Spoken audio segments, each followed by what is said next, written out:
Hey, Anna! Today we're going to talk about something really fun, describing people and objects.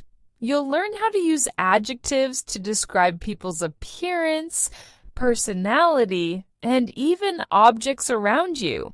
Exciting, right? Oh, that sounds interesting. I've always wanted to get better at describing things.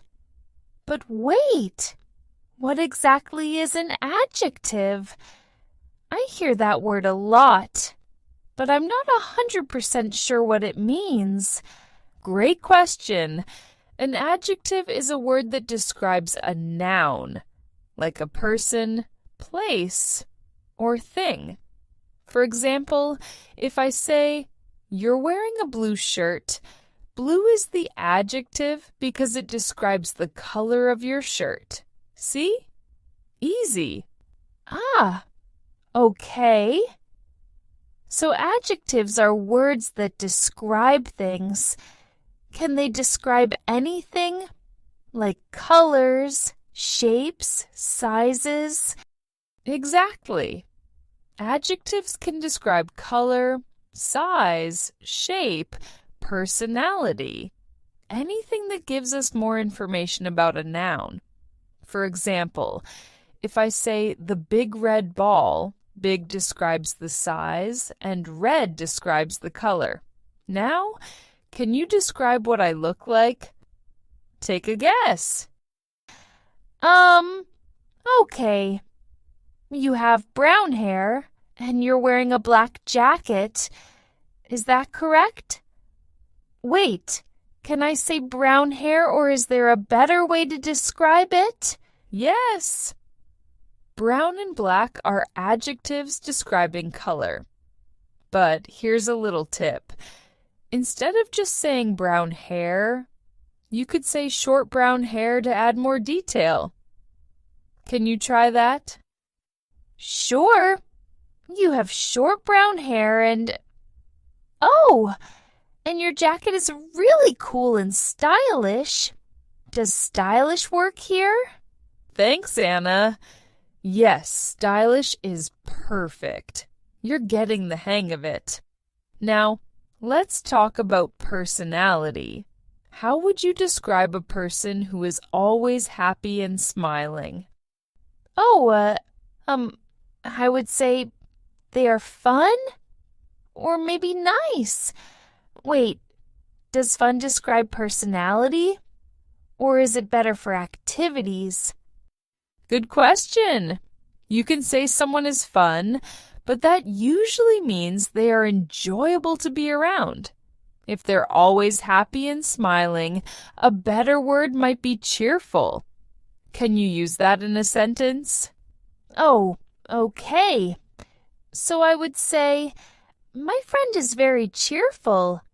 That sounds more specific than just nice or fun. Exactly. Now let's practice describing objects. Look around the room and choose something to describe. Try using size, shape, and color. Okay. I see a big table. Is that right? I know big is correct for size, but should I say more? Almost. Big is fine. But remember, we can be more descriptive. What material is it made of? Is it smooth or rough? Oh, it's a big wooden table, and it's smooth, too. Does that make sense? Perfect. Adding wooden tells me what the table is made of, and smooth describes the texture. Let's keep going. Can you describe your favorite book? Sure. My favorite book is old, and, it has many pages. Is that good? Or is there a better way to say many pages? Nice. Instead of saying many pages, you can say it's a thick book. It's more natural. Oh, I didn't know that. So, my favorite book is old and thick. what if the book wasn't thick, but it had small pages? How would I say that? Great thinking. In that case, you could say, my book is thin, or if the pages are small, you can describe the size by saying, the book has small pages. Oh, I see. So I could say, my book is thin and has small pages. Exactly. Now, let's move on to describing people's appearance. How would you describe someone's height? For example, am I tall or short? Well, I'd say you're tall, but not really tall, just medium tall. Is there a better word for that? Great try. Instead of saying medium tall, you can say average height. It sounds more natural. Try using that. Oh, okay. So you're of average height. And can I say your jacket is modern? I don't know if that's the right word. Yes, modern is perfect. It describes the style of the jacket. Now, what about someone who isn't tall? What's the opposite? Small? Close, but for people, we say short instead of small. So you would say, my sister is short. Can you try that? Ah, okay. My sister is short. What if someone is really, really short? Could I say they are very short? Or is there a better word? Great question. You can say very short, or if you want to be polite, you could say they are petite. It's a nice way to say someone is small in height. Oh, I like that. So instead of saying, my friend is very short, I could say, my friend is petite. Exactly. That's a great way to describe someone. Now let's mix it up. Can you describe someone's appearance and personality together? Okay. My best friend is kind and she has long blonde hair. Is that good? Should I say more about her hair? Fantastic. You're really improving. You could say, my best friend has long light blonde hair, to be more specific. Can you try that? Sure. My best friend has long light blonde hair, and she's very kind. Is there another word for kind that's stronger? Yes. Instead of kind, you could say she's compassionate. It's a more powerful word. Oh, I see.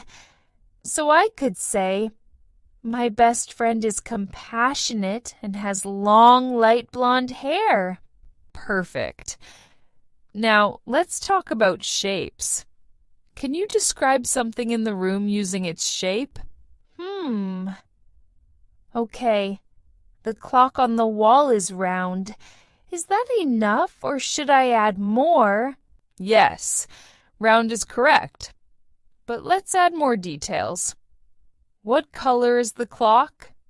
Is it big or small? Oh, the clock is white and round, and it's small too. Great. Now it's much clearer.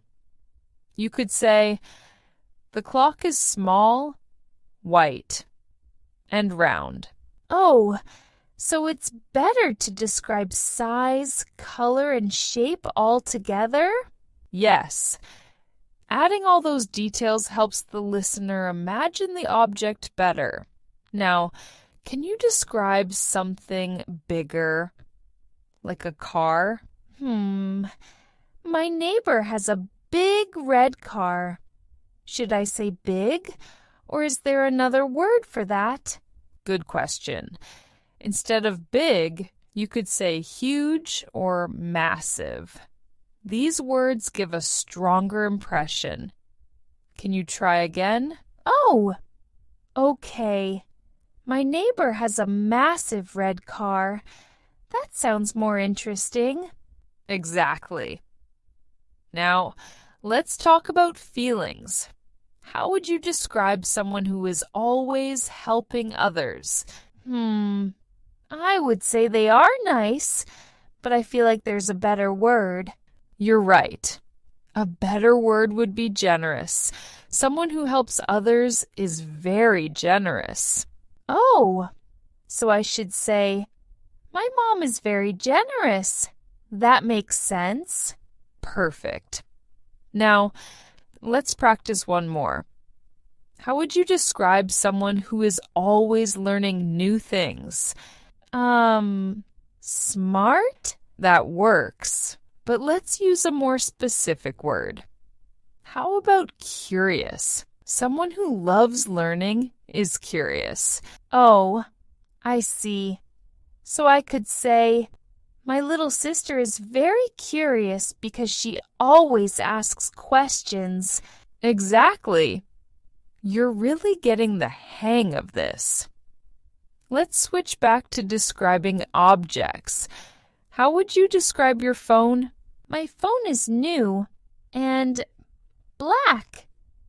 Is there a better way to say it's black, or is that good enough? Black is fine, but you could add more detail. Is it big or small? Oh, my phone is new, black, and small. Awesome. You've mastered the basics of describing people and objects. How do you feel about adjectives now? I feel like I understand them a lot better. I didn't know there were so many ways to describe things. It's kind of fun. That's great to hear. Remember, practice makes perfect. Keep using these adjectives and you'll be a pro in no time. Thanks, teacher. I'm going to start describing everything I see now. If you enjoyed this video and found it helpful, make sure you don't miss our next video. We have an exciting and engaging topic lined up to help you practice your listening skills. Click here to watch it and keep improving your English.